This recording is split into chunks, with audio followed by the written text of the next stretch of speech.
हे बघा इथलं पिंपळाचं झाड आणि त्याची मुळं बघा तुम्ही दगडावर कशी आतमध्ये घुसलेली आहेत. पूर्ण पूर्ण झाड आहे दगडातून बाहेर आलेले आहे.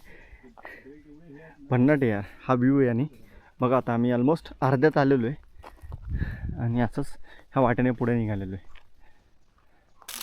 वाटेत पुढे जात असताना आपल्याला इथे बघा इथे मार्क जे दिसत आहेत की नाही ते बिबट्याचे आहेत. ह्या भागामध्ये की नाही भरपूर असे रानटी प्राणी आहेत, म्हणजे असतातच ऑब्व्हियसली, आपण जंगलामध्ये फिरतो सो आपल्याला हे हमखास पाहायला मिळतं.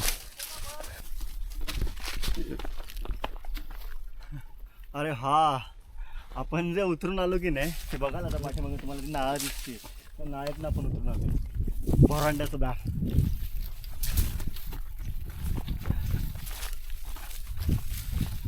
आता मोकळ्या पट्ट्यात आलो आहे आपण, त्यामुळं मग ऊन लागते. पण ठीक आहे, 4-4:30 होऊन गेलेले आहेत रस्ता. ते ऊन तेवढं तीव्र नाही आहे, त्यामुळं इतकं